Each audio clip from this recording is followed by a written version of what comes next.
Hello everyone, আসসালামু আলাইকুম। আজকে আপনাদের জন্য নিয়ে এলাম চিজ ম্যাকারনি পাস্তা রেসিপি। আমরা তো অনেকেই পাস্তা খেতে অনেক বেশি পছন্দ করি।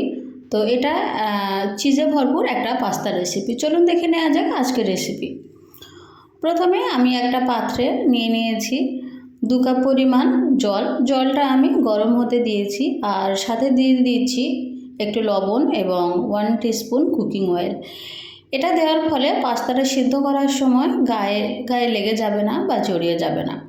এখন আমি দিয়ে দিচ্ছি 1 কাপ পরিমাণ ম্যাকারনি পাস্তা। এটা আমি 6 থেকে 7 মিনিট সিদ্ধ করব। এটা সিদ্ধ হতে খুব বেশি সময় লাগবে না, 6 থেকে 7 মিনিট সিদ্ধ করলেই এটা এনাফ হয়ে যাবে। এখন আমি এটা ওভেনটা অফ করে দিয়ে জলটা ঝরিয়ে সাইডে রাখবো। এখন আমি একটা প্যান নিয়ে নিয়েছি, দিয়ে দিচ্ছি 1 টিস্পুন বাটার।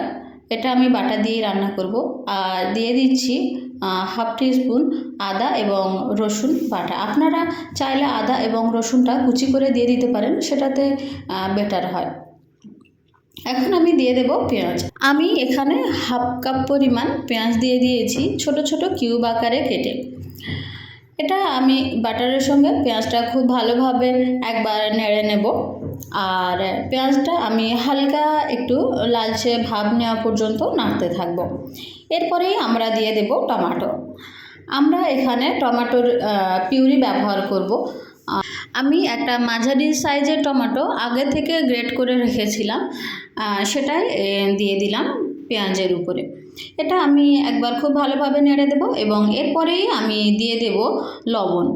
এখানে আমি লবণ দিয়ে দিচ্ছি স্বাদ মতো, আর দেব লঙ্কার গুঁড়ো 1/2 টিস্পুন। আপনারা আপনাদের স্বাদ মতো লঙ্কা এবং লবণটা ব্যবহার করবেন। দিয়ে লবণ এবং লঙ্কা দিয়ে খুব ভালোভাবে আমি এটাকে একবার নেড়ে দেব। যেহেতু এখানে টমেটো পিউরি ব্যবহার করা হয়েছে, সেহেতু এখানে একটু গ্রেভি গ্রেভি দেখা পাচ্ছেন। আমরা এই গ্রেভিটা যতক্ষণ না মরে একদম শুকনো শুকনো হয়ে যাবে ততক্ষণ এটাকে এরকম বারবার নাড়তে থাকবো। তো দেখা পাচ্ছেন ওটা বারবার নাড়ার পরে গ্রেভিটা প্রায় শুকিয়ে গিয়েছে। আর এখন আমরা দিয়ে দেব জল। আমি এখানে 1/2 কাপ পরিমাণ জল দিয়ে দিয়েছি, দিয়ে আমি আরও ভালোভাবে একবার নেড়ে দিচ্ছি। আমি এখানে খুব বেশি মশলা ব্যবহার করব না। দিয়ে এটাও আমরা বারবার নাড়তে থাকবো, আর জলটা অনেকটা মরে আসা পর্যন্ত। আর এখন আমরা দিয়ে দেব টমেটো কেচাপ। আমি এখানে টমেটো কেচাপ দিয়ে দিচ্ছি 2 টিস্পুন। সাথে দিয়ে দেব আমি রেড চিলি সস। আমি রেড চিলি সস দিচ্ছি 1 টিস্পুন। আমি খুব বেশি ঝাল করব না, তাই আমি এখানে অল্প অল্প পরিমাণ ঝাল ব্যবহার করছি। টমেটো কেচাপ এবং রেড স্পুন দেওয়ার পরে আমি এগুলো খুব ভালোভাবে নেড়ে নিচ্ছি এখানে। আর এখানে এবার আমি দিয়ে দেব পাস্তাটা। আমি খুব বেশি পরিমাণ কোনো মশলা ব্যবহার করব না এখানে, কিন্তু এই অল্প মশলাতেও এটা খেতে খুবই টেস্টফুল।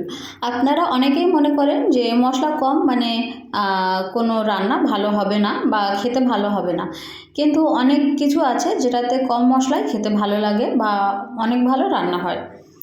তো এখন আমি পাস্তাটা দিয়ে এটা খুব ভালোভাবে মশলাগুলোর সঙ্গে নেড়ে দেব। এখন আমি এটাতে দিয়ে দেব খুব অল্প পরিমাণে গোলমরিচের গুঁড়ো। এখানে আমি খুব সামান্য পরিমাণে গোলমরিচ গুঁড়ো ব্যবহার করেছি। আপনারা চাইলে এটা স্কিপও করতে পারেন, কিন্তু আপনারা গোলমরিচটা ব্যবহার করার চেষ্টা করবেন।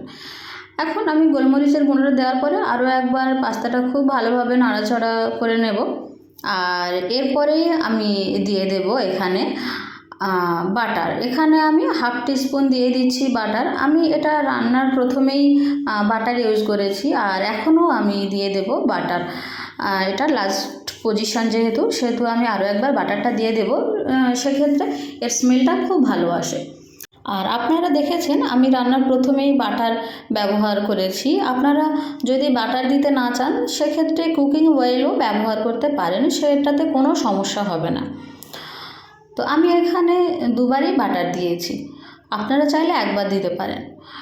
আর এখন আমি খুব ভালোভাবে নাড়াচাড়া করে নিচ্ছি, আর আমার রান্নাটা প্রায় শেষের দিকেই। এখন আমি এটার উপরে চিজ স্প্রেড করে দেব। আমি এখানে কিছু চিজ দিয়ে দিচ্ছি। আমি এটাতে অনেকটা পরিমাণেই চিজ স্প্রেড করছি। আপনারা দেখা পাচ্ছেন, আপনাদের চিজ যতটা পছন্দ সেইভাবেই স্প্রেড করবেন। আর এরপরে আমি দেব চিলি ফ্লেক্স। এর উপরেই আমি চিলি ফ্লেক্স দিয়ে দিচ্ছি। আর চিলি ফ্লেক্স দেওয়ার পরে এটা যখন মুখে পড়বে খেতে খুবই খুবই ভালো লাগবে।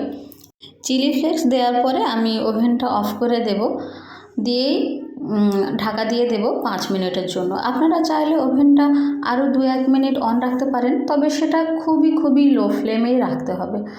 আর এখন দেখা পাচ্ছেন আমি 5 মিনিট পরে ঢাকাটা খুলেছি, আর কত সুন্দর একটা রেসিপি দেখা পাচ্ছেন, কত টেস্টফুল আর লাইটফুল লাগছে রেসিপিটা।